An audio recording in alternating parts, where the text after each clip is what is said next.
할렐루야. 믿음의 고백 하시겠습니다. 주는 그리스도시요 살아계신 하나님의 아들이시니이다. 아멘. 오늘도 주시는 말씀을 내게 주시는 말씀으로 아멘 하셔서 하나님께는 영광, 여러분은 예배에 성공하시기를 바랍니다. 이번 6월의 키워드는 내 마음 그리스도의 집입니다. 예수 그리스도를 영접하고 하나님의 자녀가 된 우리의 마음에는, 여러분의 마음에는 예수 그리스도께서 머물고 계십니다. 이것을 보고 성령의 내주라고 그러는 건데요. 지금 여러분 안에는 성령 하나님께서 내주에 계십니다. 여러분, 그런데 그냥 가만히 계시는 것이 아니라 여러분과 소통하고 싶어 하세요. 여러분과 함께하고 싶어 하시고, 여러분과 동행하고 싶어 하시고, 이야기하고 싶어 하세요. 그래서 그리스도의 영이신 성령이 우리 안에 내주에 계시면서 여러분들을 하염없이 기다리고 계시는데, 우리는 바쁘다고, 일해야 한다고, 좀 쉬어야겠다고, 할 게 좀 있다고, 우리는 그분께 온전히 집중하지 못한다는 것입니다. 그리고 하나님으로 채우고 하나님의 말씀으로 채워야 할 우리의 마음 속에 우리는 자꾸만 다른 것으로 나를 채워가면서 틀린 것에, 다른 것에만 집착하고 있습니다. 그러다가 보니 하나님께서 우리에게 주신 새로운 것들이 있는데, 하나님께서 여러분들을 위해서 주신 새로운 것들이 있는데, 그것은 하나도 못 누리고 과거에 잡히고 현재에 눌리고 미래를 불안해하며 하루하루를 사람들이 살아가고 있다는 것입니다. 여러분, 그래서 하나님을 떠난 상태로 태어나서 다른 것에 분산된 우리의 삶을 하나님께 집중시키기 위해서 우리가 지금까지 루틴을 만들고 단순 반복 지속으로 함께하고 있는 것인데, 여러분, 당연히 안 되는 그런 부분들이 있잖아요. 떠난 상태로 너무 오랜 시간을 살아왔으니까. 그래서 무엇보다도 집중이 치유되어야 합니다. 집중 치유. 여러분, 오늘 본문에 보시면은 집중의 사람이 한 사람 나오는데요. 집중하기 어려운 상황들이 자기 삶에 계속해서 생기는데도 희한하게 보면은 집중하고 있어요. 누구냐 하니까 요셉이라는 사람입니다. 요셉의 아버지는 우리가 지난주에 봤던 야곱입니다. 이 아버지와는 또 달라요. 야곱은 인본주의에 빠져가지고 집중할 생각부터가 없었습니다. 그러니까 하나님이 그 인생에 씨름을 걸어 오셔가지고 집중을 할 수 있도록, 집중을 하도록 하셨는데, 아들 요셉은요, 집중할 수 없는 사건들이 그 인생 가운데 계속해서 일어나는데도 불구하고 집중합니다. 집중하고 있어요. 그리고는 과거에 잡혀서 정신적으로 시달린다거나 현재 문제에 눌려 있다거나 사람 때문에 갈등한다거나 상처받았다거나 그런 게 없습니다. 그 삶을 돌아보면은 그 안에 정말로 꼬인 게 많아야 하는데 꼬인 게 하나도 없어요. 하나님이 주신 새로운 삶을 살아가면서 새로운 나 자신을 누리고 있다는 것입니다. 여러분, 그래서 오늘은 이 요셉이라는 사람을 통해서 우리가 집중을 해야 할 이유가 무엇인지, 우리 인생에 많은 치유가 있지만 왜 집중 치유를 해야 하는지 우리가 말씀을 통해서 확인하는 예배의 시간이 되기를 바랍니다. 그래서 첫 번째로 하나님께서 새롭게 주신 삶을 찾아야 됩니다. 1절과 2절 말씀을 다시 한번 읽어보겠습니다. 시작. 요셉이 이끌려 애굽에 내려가매 바로의 신하 친위대장 애굽 사람 보디발이 그를 그리로 데려간 이스마엘 사람의 손에서 요셉을 산이라. 여호와께서 요셉과 함께 하심으로 그가 형통한 자가 되어 그의 주인 애굽 사람의 집에 있으니. 아멘. 아멘. 여러분, 요셉은 어떤 삶을 살았습니까? 요셉은, 우리가 요셉의 어린 시절을 살펴보면은 요셉은 참으로 외로운 삶을 살았습니다. 요셉의 어머니는 아버지 야곱이 14년 동안이나 정성을 들였던 라헬인데요. 요셉이 어릴 때 동생 베냐민을 낳다가 죽어버렸어요. 그러니까 엄마가 가장 필요한 때, 가장 필요한 시기에 엄마가 죽어버린 것입니다. 그렇게 친엄마는 죽었는데 그 집에는 계모가 3명이나 있습니다. 여러분, 신데렐라 노래 아시죠? 계모가 3명이나 있습니다. 거기다가 배다른 이복 형제들이 10명이나 됩니다. 자매들까지 더하면 더 많겠지요. 그런데 동생 베냐민은 태어나서 엄마를 본 적이 없기 때문에 계모들을 보면서 어머니 하면서 살아도 어떤 면에서는 괜찮아요. 그렇지요? 그런데 갓난 아기 때부터 엄마라고 했을 거니까 괜찮습니다. 그런데 요셉은 자기 엄마를 알잖아요. 엄마를 봤잖아요. 엄마와 함께 살아도 보고 엄마의 사랑을 받아도 보고 엄마의 품이 무엇인지를 알고 있는 사람입니다. 그러니 다른 형제들을 보니까 친엄마가 다 살아있어가지고 다 챙겨주고 하는데 요셉은요, 그들과 함께 있어도 늘 엄마 품이 그리운 겁니다. 엄마가 너무 보고 싶은 거예요. 그러니 요셉이 어떤 성장기를 여러분 보냈을까요? 그래서 아버지 입장에서는 야곱이죠. 요셉이 너무 가엾고 마음이 더 쓰여가지고, 여러분 특히나 그렇게 사랑하던 라헬의 아들이니까 창세기 37장 3절 말씀을 보시면은 이스라엘이 여러 아들들보다 그를 더 사랑함으로 그를 위하여 채색 옷을 지어 입혔더라. 여러분 이게 이해는 되는데 여기서 문제가 또 생기는 거예요. 4절 말씀을 보니까 그의 형들이 아버지가 형들보다 그를 더 사랑함을 보고 그를 미워하여 그에게 편안하게 말할 수 없었더라. 무슨 말입니까? 왕따를 당하는 겁니다. 형들하고 사이가 안 좋아요. 무시당합니다. 여러분 그런데 채색 옷을 입혔다고 했잖아요. 당시에 채색 옷은 왕족이 입었던 옷이고 야곱이 입고 있던 족장의 옷입니다. 그리고 이것은 겉옷이 아니라 많은 사람들이 겉에 입는 옷이라고 생각을 하는데 속옷입니다. 속에 입는 옷이에요. 사람들이 일반적으로 입고 있던 속옷은 원피스 모양의 소매가 없었습니다. 왜냐하면 일을 해야 하니까. 소매가 없는 원피스 형태입니다. 하지만 족장이나 왕이 입고 있던 이 채색 옷에는 소매가 있었어요.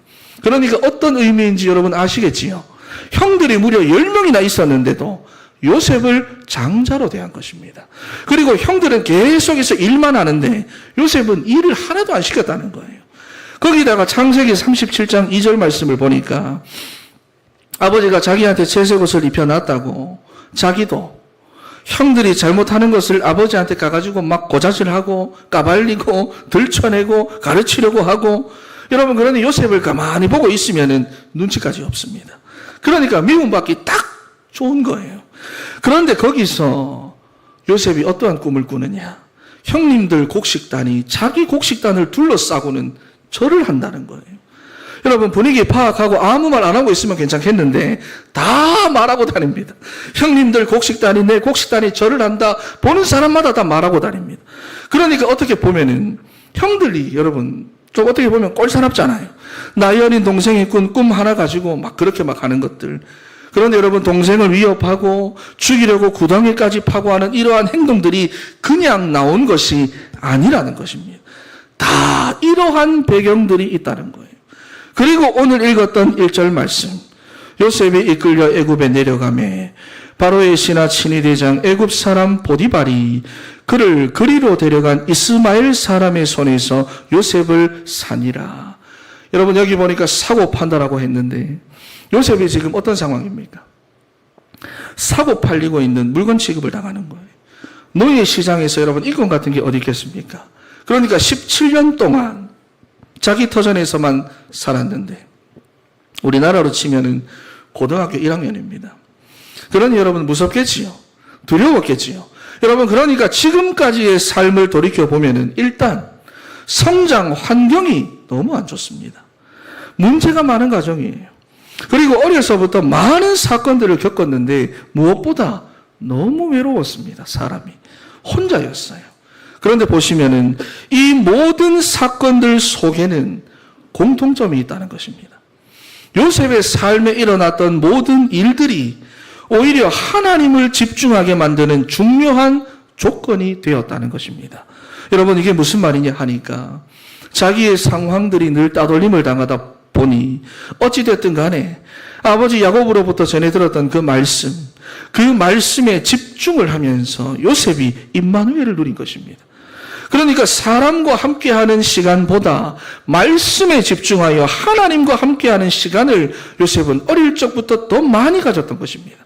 그리고 조상적부터 주신 하나님의 언약에 얼마나 여러분 그 인생이 딱 집중이 되어 있었던지, 여러분 우리가 어떤 것을 정말로 원하고 바라면 그것이 꿈에도 나오잖아요. 마찬가지로 요셉이 얼마나 집중을 했던지 그 언약의 말씀이 꿈으로 나오기 시작하다가 정말로 그 꿈이 성취되는 것을 본 것입니다. 그러니까 비전을 본 거예요. 여러분 그게 무엇입니까? 창세기 12장에서부터 나오는 아브라함의 언약입니다. 할아버지 이삭에게도 주셨고 아버지 야곱에게도 주셨던 그 언약입니다. 너로 말미암아 열방이 복을 받게 할 것이다. 만민이 너를 섬기고 열국이 내게 굴복하리니 네가 형제들의 주가 되고 네 어머니의 아들들이 내게 굴복하며 너를 저주하는 자는 저주를 받고 너를 축복하는 자는 복을 받기를 원하노라. 여러분, 이 언약의 말씀이 자기의 삶을 통해서 그대로 성취된다는 것을 요셉이 본 것입니다. 나중에는 여러분, 해와 달과 11별 그 꿈을 꾸잖아요. 이게 무슨 말이냐 하니까 해와 달과 11별은 당시의 세계관으로는 온 세상을 말하는 것입니다. 그러니까 나 한 사람을 통해서 하나님께서 세상을 굴복시키고 세계를 살리려고 하시는구나. 세계복음화에 대한 비전이 어린 요셉에게 확실히 각인이 된 것입니다. 여러분, 그래서 창세기 37장 11절 말씀에 보시면은 꿈 이야기를 듣고 다른 가족들은 어떻게 반응합니까? 아버지 때문에 애 버릇 다 나빠졌다고. 그렇지요. 당신 때문에 애가 지금 저 모양 아니냐고. 막 노발대발 난리가 났는데도 말씀을 전달해 주었던 아버지 야곱은 다르잖아요. 다르게 반응합니다. 요셉의 말을 마음에 간직해 두었더라. 그럽니다. 야곱도 이미 알고 있는 내용이라는 것입니다. 여러분, 그러니 보세요. 요셉이 형들에게 팔려서 노예로 가고 노예 시장에 있다가 보디발의 집으로 팔려가고 그리고 나중에는 여러분 감옥에까지 들어가는데 이러한 인생의 모든 사건들을 요셉이 겪으면서 이때부터 요셉이 무엇을 알고 무엇을 누릴까요? 무엇을 누립니까? 하나님과 함께하는 임마누엘의 축복을 사건마다 누리는 거예요. 매일마다 누리고 있어요. 그래서 오늘 본문 2절 3절 말씀을 보니까 여호와께서 요셉과 함께 하심으로 이렇게 말하는 겁니다. 여러분, 요셉은 애굽으로 유학을 간 것이 아닙니다. 정말 아무런 준비도 없이 입고 있던 옷마저 다 뺏기고 거의 알몸으로 해서 노예로 팔려갔는데 하나님이 함께 하시는 그 비밀 그거 하나 가지고 승리한 거예요. 그리고 또 하나님께서 주셨던 말씀 성취의 비전, 여러분, 하나님께서 내 삶을 통해 말씀을 이루시는구나. 이 말씀 성취의 비전이 사건마다 연결되고 매일마다 연결이 되기 시작하는데 창세기 45장 1절에서부터 5절 말씀을 보니까 당신들이 나를 이곳에 팔았다고 해서 근심하지 마소서, 한탄하지 마소서. 하나님이 생명을 구원하시려고 나를 당신들보다 먼저 보내셨나이다 그랬어요. 여러분, 그러니 하나님의 뜻이 무엇인지를 요셉이 알고 있다는 겁니다. 그리고 사건을 바라보는 눈이 다르다는 거예요. 그러니 형들이 나를 팔았으니까 내가 이제 복수해야지 이게 아니라 나와 우리 가문을 살리시려고 하나님이 나를 애굽으로 보내시는구나. 전 세계를 살리기 위해서 하나님이 나를 보내신다. 여러분, 지난주에 봤던 에서와는 완전히 다르지요. 동생이 장자권 뺏었다고 20년 동안 칼을 갈고 있었는데 임마누엘의 축복과 말씀 성취의 비전이 매일의 삶과 사건마다 연결이 되고 누려지기 시작하니까 형들이 자기에게 저질렀던 그 끔찍한 일들이 상처로 남는 게 아니라 언약적인 한으로 남아가지고 가족들을 다 살려버린다는 거예요. 나중에는 야곱이 죽고 형들이 야곱에게 무릎을 꿇으면서 벌벌 떨거든요. 아버지가 죽었으니 이제는 요셉이 우리에게 복수를 할 거다. 그때 요셉이 형들 앞에 나와가지고 여러분 얼마나 우는지 모릅니다. 나는 당신들을 살릴 거다. 당신들의 후손들, 자손들 내가 다 살려낼 거다. 여러분, 사실 이 정도로 괴롭힘을 당하고 힘들게 살았으면 안에 꼬인 게 많아야 하는데 꼬인 게 하나도 없습니다. 불우했던 과거의 모든 성장 환경과 어쩌면 상처로 남아가지고 평생을 원망과 복수심에서 살아야 할 그런 사건들조차도 하나님께 집중할 조건으로 요셉이 바꿔버렸더니 하나님께서 주신 새로운 삶을 요셉이 찾아가지고 살게 된 것입니다. 여러분, 그 새로운 삶이 무엇입니까? 임마누엘의 축복 속에서 하나님과 함께하는 삶입니다. 그리고 무엇입니까? 하나님의 말씀이 내 삶에서 성취되는구나. 말씀 성취의 삶이에요. 이 새로운 삶을 찾아서 매일매일 확인하고 누린 것입니다. 사랑하는 성도 여러분, 지금 우리의 삶에 어렵고 힘든 일이 있다고 해도 여러분 괜찮습니다. 하나님께서 주신 새로운 삶을 여러분들도 찾으시기를 바랍니다. 여러분, 어떻게 찾느냐?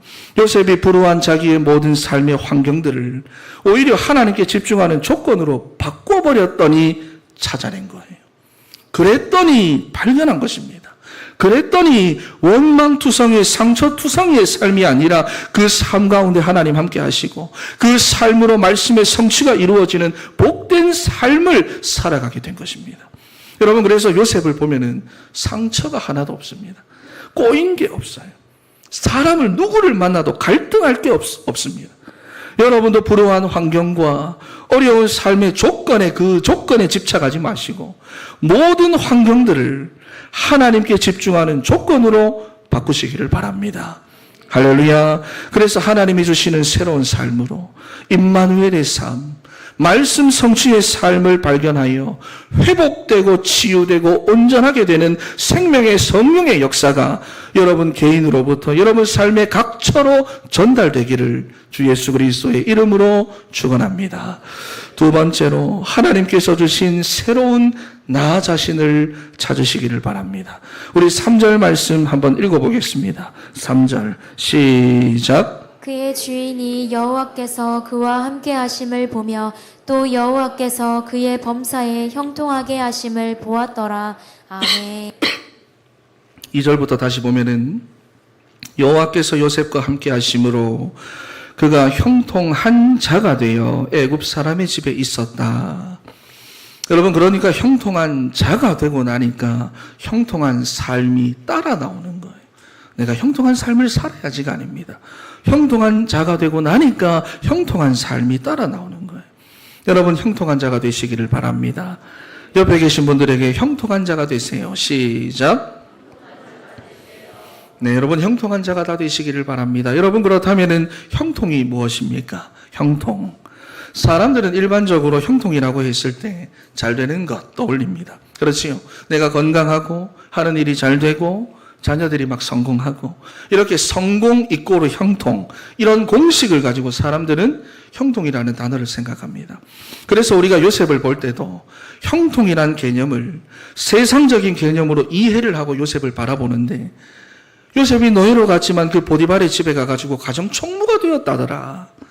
억울하게 감옥에도 갔지만은 결국에는 애굽을 다스리는 총리가 돼가지고 모든 사람을 살렸다고 하더라. 이런 식으로 사람들은 요셉의 형통을 이런 식으로 이해를 하고 또 이렇게 생각을 하는데 별로 거부감이 없이 받아들입니다. 이유가 뭐냐 하니까 사탄이 우리 안에 심어놓은 틀린 각인이 있기 때문입니다. 그게 무엇입니까? 나 중심, 물질 중심, 성공 중심으로 살아가는 것. 그래서 결국은 내가 잘 돼야 된다는 거예요. 내가 잘 풀려야 된다는 거예요. 내가 성공해야 된다. 여러분, 이런 틀린 각인들을 사단이 우리 인간에게 다 심어놓은 것입니다. 그래서 이러한 개념으로 형통을 바라보고 사람들이 요셉의 형통도 마찬가지로 그런 식으로 이해를 하는 것입니다. 여러분, 다시 한번 질문을 합니다. 형통이 무엇입니까? 오늘 본문 2절 말씀을 보니까 형통에 대한 정확한 의미가 나오는데 여호와께서 요셉과 함께 하심으로 그랬어요. 여러분, 이것이 형통입니다. 하나님을 떠난 우리 인생에 하나님 함께 하시는 것.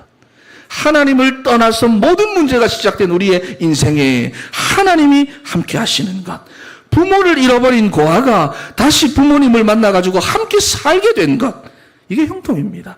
여러분, 그러니 결국 하나님이 주시는 형통이라는 것은 관계에서부터 오는 복이라는 거예요. 관계의 복입니다. 그런데 여기 보시면은 하나님이라 안 그러고 여호와라는 말이 사용되고 있어요. 여러분, 여기서 이 말이 왜 사용되는지를 알아야 합니다. 성경은 언제 이 여호와라고 하는 단어를 씁니까? 언약을 성취하시는 하나님, 자기 백성에게 주신 언약을 반드시 이루시고 지키시는 하나님이라는 그 말을 할 때에 성경은 여호와라는 단어를 씁니다. 그래서 예레미야 33장 3절 말씀에 일을 행하시는 여호와, 그것을 만들며 성취하시는 여호와, 그 이름을 여호와라고 하는 이가 이와 같이 이루시는도다 그랬잖아요. 여러분, 그러니 형통이 또 무엇입니까? 하나님의 언약의 말씀이 나를 통해서 진행이 되고 성취되는 것. 저를 따라합니다. 하나님의 말씀이 나를 통해 진행이 되고 나를 통해 성취되는 것. 그것이 형통이다. 할렐루야. 여러분, 그러니 내가 어떠한 환경과 조건 속에 있든지 간에 하나님이 내 삶에서 함께 하시고 내 삶의 모든 걸음들이 하나님의 말씀이 진행되어지고 성취되어지는 그 말씀의 흐름 속에 내가 있다면 나는 형통한 자입니다. 이것이 바로 성경에서 말하고 있는 형통이에요. 여러분, 그러니 요셉이 아버지와 살면서 채색 옷을 입고 사는 게 형통이 아닙니다. 노예가 되어가지고 애굽의 보디발의 집으로 팔려간 것, 그게 형통이에요. 이해가 됩니까? 왜냐하면 말씀의 성취. 아버지 요셉의 품을 떠나 애굽으로 들어가야 전 세계를 살릴 수 있는데 애굽으로 들어가는 방법이 노예로 가는 것 말고는 없다는 것입니다. 그리고 보디발의 집에 가서 가정총무를 하고 있는 게 형통이 아니라 요셉이 30살까지 감옥에 들어가는 것이 형통이에요. 왜냐하면 당시 애굽의 공직자는 30살부터 가능했기 때문에 요셉을 왕궁으로 보내기 전까지 하나님이 지키시려고, 물질로부터 지키시고 보디발의 아내로부터 지키시려고 하나님이 감옥에 보내신 것입니다. 그리고 거기 가서 정치인들을 만나면서 앞으로 필요한 정치 공부를 다 하잖아요. 여러분, 그러니 환경에 속지 마시기를 바랍니다. 우리 옆에 계신 분들에게 환경에 속지 마시기를 바랍니다. 시작. 여러분, 환경에 속지 마세요. 나는 지금 되는 게 없다. 내 인생은 꼬일 대로 꼬였다. 나는 안 된다. 여러분, 다 사탄에게 속고 있습니다. 예수 그리스도를 믿는 자는 하나님의 자녀고 하나님의 자녀 안에는 생명의 성령이 내주에 계시기 때문에 이미 형통한 자가 되어 있는 것입니다. 여러분, 그러니 속지 마세요. 옆에 계신 분들에게 한 번 더 고백합니다. 하나님의 자녀된 당신은 이미 형통한 자입니다. 한 번 더 고백합니다. 인생에 찾아오는 모든 사건을 하나님께 집중할 조건으로 바꿔버리세요. 할렐루야. 여러분, 그런데 요셉이 나는 형통한 자다. 하나님이 나와 함께 하신다. 내 삶을 통해 조상적부터 주셨던 언약을 하나님께서 성취하신다. 이걸 어떻게 깨달았습니까? 이걸 어떻게 깨달았습니까? 불우했던 그 모든 조건들, 삶의 환경들을 하나님께 집중하는 조건으로 바꿔서 하나님께 집중했다 그랬습니다. 여러분, 환경 탓, 조건 탓, 사람 탓 절대로 하지 마세요. 불신앙은 하면 할수록 여러분들이 분산됩니다. 집중이 안 돼요, 하나님께. 그리고 불신앙을 자꾸 하다가 보면은 여러분 안에서부터 많은 것들이 여러분 꼬여가지고 조금만 일이 있어도 쉽게 불평하고 쉽게 갈등하고 쉽게 상처받고 쉽게 시험 들고. 여러분, 그래서 성경은 불신앙을 가리켜서 사단이 틈타는 통로라고 하잖아요. 여러분, 불신앙하지 말고 하나님의 절대 주권을 믿으시기를 바랍니다. 그래서 요셉과 같이 여러분 그 모든 조건들과 환경들을 하나님께 집중할 조건으로 바꾸셔가지고 여러분 말씀에 집중하세요. 복음에 여러분의 삶을 집중시키세요. 사도 바울은 빌립보 3장 7절 8절 말씀에서 다른 것에 다 분산되어 있던 자기의 삶을 그리스도께 집중해서 새로운 나를 발견하고 새로운 삶을 찾고 싶다고 고백합니다. 집중하시기 바랍니다. 그러면 하나님이 여러분으로 하여금 깨닫게 하시는 거예요. 여러분, 그래서 요한복음 14장 26절 말씀에 여러분 안에 내주에 계시는 그 성령님께서 여러분에게 모든 것을 가르쳐 주시고 알려주신대요. 여러분, 사람들 한번 봐보세요. 주변에 세상 사람들은 몰라가지고 불안해하잖아요. 그렇지 않습니까? 몰라가지고 염려합니다. 몰라가지고 여러분 밤에 잠도 못 자고 그래요. 그래서 사람들이 물으러 가는 것입니다. 점쟁이 찾아가서 신점 보고 역술인 찾아가고 타로점 보고 관상 보고 몰라가지고. 여러분, 그런데 우리가 그리스도께 집중하고 말씀에 집중하면 성령이 우리에게 모든 것을 가르쳐 주시고 알려주시는데 우리 안에서부터 평안이 생깁니다. 그렇지요. 27절 말씀에 평안을 너희에게 끼치노라 그랬잖아요. 여러분, 그러니 내 인생이 어떻게 될까? 여러분, 불안해할 거 없습니다. 혹시나 여러분 공황증으로 죽을 것 같은 공포심을 자주 느끼는 분들이 계십니까? 성령이 주시는 평안이 오늘 여러분에게 임하게 되시기를 바랍니다. 평소에 불안증으로 일상생활이 어려운 분들이 계십니까? 모든 것을 알려주시고 가르쳐주시는 생명의 성령의 역사가 여러분들 안에 불릴 듯이 일어나게 되기를 축원합니다. 여러분, 그래서 27절 말씀에 평안을 너희에게 끼치노라. 내가 주는 평안은 세상이 주는 것과는 다르다. 이제는 너희가 두려워할 것 없다. 근심할 것도 없다. 여러분, 그러니 이제는 여러분들을 어렵게 하고 힘들게 하고 상처받게 하는 그 모든 사건들을 하나님께 집중하는 조건으로 바꾸시기를 바랍니다. 그래서 진짜 말씀 붙잡고 그분께 집중하세요. 그게 핑계가 되지 않도록 만들어버리세요. 그것이 사단의 틈이 되지 않도록 만들어버리세요. 로마서 8장 26절 말씀을 보니까 우리 인생의 모든 연약함과 부족함과 모자람까지 우리 안에 계신 성령께서 중보하고 기도하시면서 우리의 삶을 인도하고 계시고 이끌어주고 계신데요. 그래서 뭐라고 말합니까? 모든 것이 합력하여 선을 이루느니라 그랬어요. 여러분, 그러니 하나님께 집중된 인생은 실패가 없습니다. 옆에 계신 분들에게 집중된 인생은 실패가 없습니다. 할렐루야. 하나님의 자녀 안에는 성령님이 내주에 계시기 때문에 이미 여러분 형통한 사람이에요. 여러분 속지 마시고 불신앙하지 마시고 불평하지 마시고 다시 한번 고백합니다. 나는 이미 형통한 자다. 모든 사건을 하나님께 집중할 조건으로 바꿔버리자. 할렐루야. 본문 3절 말씀 한번 다시 한번 읽어보겠습니다. 본문 3절 시작. 그의 주인이 여호와께서 그와 함께 하심을 보며 또 여호와께서 그의 범사에 형통하게 하심을 보았더라. 아멘. 여러분, 창세기 41장 38절에도 보시면은 바로 왕이 자기 신하들에게 이렇게 말합니다.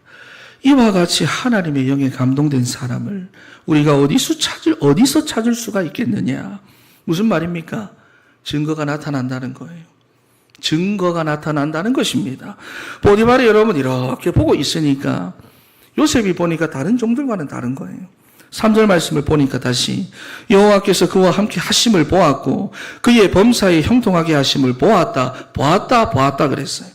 하나님을 모르는 불신자의 눈에도, 그러니까 어떤 눈입니까? 육신적인 눈으로만 봐도 너는 다른 종들하고 뭔가는 다른 것 같은데 네가 믿고 있는 여호와께서 너와 함께 하시나 보다. 네가 믿는 하나님이 정말로 살아계신 하나님이구나. 이렇게 보였다는 거예요. 여러분, 그러니까 우리의 삶을 통해서 하나님의 살아계심이 여러분 드러나야 됩니다. 드러나야 정상입니다. 그리고 불신자들이 우리한테 그러잖아요. 예배 그거 뭐 매주 드릴 필요가 있나? 왜 매주마다 교회 가냐? 극하잖아요. 여러분, 그래서 우리는요, 예배를 통해서 주시는 하나님의 말씀이 내 삶을 통해 성취된다는 것을 실제로 매일매일 체험해야 됩니다. 그게 여러분 신앙생활이고, 신앙생활은 신앙과 생활이 같아야 하는 거예요. 할렐루야. 영혼이 잘된 같이 범사가 잘 되는 것입니다. 그래서 오늘 본문 4절에서부터 6절 말씀을 보니까 형통한 자에게 형통한 삶이 따라오는데 내가 형통한 삶을 살아야지, 내가 잘 돼야지, 이게 아니라 형통한 자에게 형통한 삶이 따라오는데 자기만 잘 되는 것이 아니죠. 자기와 함께한 다른 사람들까지 다 복을 받는 거예요. 이유가 무엇입니까? 여기 보면 여호와께서 요셉을 위하여 그랬어요. 그래서 요셉 덕분에 보디발의 집에 하나님의 복이 임하는 것입니다. 그래서 여러분 한 사람이 집중하시기 바랍니다. 당신이 집중해라 이게 아니라, 네가 집중해라 이게 아니라 여러분 한 사람이 집중하시기 바랍니다. 하나님이 여러분을 이미 형통한 자로 부르셨기 때문에 여러분들 정말 제대로 조금만 집중하셔도 되는데 현실로 공격하고 생각으로 틈타는 이 사단에게 속아가지고 그게 여러분 잘 안 되기도 하는 거예요. 그래서 에베소서 4장 13절 말씀에 한번 읽어보겠습니다. 시작. 우리가 다 하나님의 아들을 믿는 것과 아는 일에 하나가 되어 온전한 사람을 이루어 그리스도의 장성한 분량이 충만한 데까지 이르리니. 아멘. 아멘. 그리스도를 아는 것과 믿는 것에 하나가 되어 하나님 앞에 온전한 사람을 이루어 그리스도의 장성한 분량이 충만한 데까지 자라나자 그러잖아요. 여러분, 우리의 신앙생활이 여러분 멋대가리 없이 신앙 따로 생활 따로가 되지 않도록 그렇잖아요. 우리가 다 여러분 복음에 집중하고 말씀에 집중해서 신앙과 생활이 일치를 이루어 함께 자라나는 우리 모든 진천의 성도 되시기를 바랍니다. 여러분, 함께 우리가 충만한 데까지 자라납시다. 그래서 어린아이가 아니라 영적 어른이 돼가지고 사람의 속임수, 간사한 유혹에 빠지는 자가 아니라 형통한 자가 되도록, 온갖 가르침과 교훈의 풍조에 밀려가지고 흔들리는 자가 아니라 하나님이 함께 하시고 말씀의 성취가 있는 형통한 자가 되도록 신앙과 생활의 일치를 이루는 여러분 되시기를 바랍니다. 그래서 삶에 여러 가지 문제와 일들이 여러분 찾아온다면 바꿔버리세요. 어떻게? 하나님께 집중할 조건으로 바꾸셔서 집중하세요. 그러면 여러분 안에 내주에 계신 성령이 여러분들을 위해서 일하기 시작합니다. 어떻게 일합니까? 오늘 본문에 보니까 여러분 한 사람 때문에 여러분 가정에 복을 내립니다. 여러분 한 사람 때문에 여러분이 일하고 있는 그 직장에 복을 내립니다. 여러분 한 사람 때문에 우리 진천교회가 복을 받는 거예요. 할렐루야. 형통한 자로 다 세워지게 되기를 축원합니다. 결론입니다. 여러분 이번에 통영 나들이 갔다가 돌아오는 길에 손양원 목사님 기념관을 우리가 다 다녀왔잖아요. 거기서 이제 많은 것을 보고 마음에 담고 또 다 기억하지 못할까 봐 사진으로도 남기고 했는데 제 안에 여러분 완전히 각인된 게 한 가지가 있습니다. 뭐냐면은 선택이라고 하는 단어. 기억하십니까? 선택이라고 하는 단어. 설명하는 목사님이 사랑의 원자탄이라고 불리는 손양원 목사님은 원래부터가 두 아들을 죽인 그 원수를 아들로 삼을 만큼 사랑이 많은 분이 아니다 그랬어요. 한센병 환자들의 고름을 입으로 빨아낼 사람이 아니다. 손양원 목사님도 그냥 우리와 같은 한 인간일 뿐인데 그것을 선택하신 것이다 그랬어요. 여러분 함부로 하나님의 사랑을 전할 수도 없고 함부로 복음을 전할 수도 없는 그 일제시대, 전쟁시대, 공산 그 치하, 여러분 하나님의 사랑을 그 시대 속에서 하나님의 사랑을 전달하고 복음을 증거하기 위해서 목사님이 선택을 하셨다는 것입니다. 그렇게 원수를 아들로 받아주기 위해 사랑을 선택하셨고 한센병 환자들의 피고름을 받아내기 위해서 사랑을 선택하셨다는 거예요. 저는 돌아오는 길에 저희 버스 돌아오는 길에 재밌었거든요. 저는 제일 앞자리에 앉아가지고 돌아오는 길에 이 말을 계속 묵상했습니다. 선택. 왜냐하면은 선택이 있으면 포기가 있거든요. 그렇죠? 포기가 있거든요. 나는 교회 안에서 무엇을 선택하고 무엇을 포기하고 있는가? 나는 하나님의 자녀로서, 나는 전도자로서 무엇을 선택하고 무엇을 포기하고 있는가? 여러분은 신앙생활을 하기 위해서 무엇을 선택하고 있습니까? 가정 안에서, 교회 안에서, 이러한 시대 속에서 여러분은 무엇을 선택하고 무엇을 포기하고 계십니까? 하나님의 자녀로 살고 전도자로 살아가기 위해서 여러분 무엇을 선택하고 무엇을 포기하며 살고 계십니까? 불신자의 선택은 뻔하겠지요. 여러분은 어떻습니까? 오늘 본문에 보시면은 하나님이 주신 새로운 삶이 있고 하나님이 주신 새로운 나 자신이 있지만 이것 역시 선택입니다, 여러분.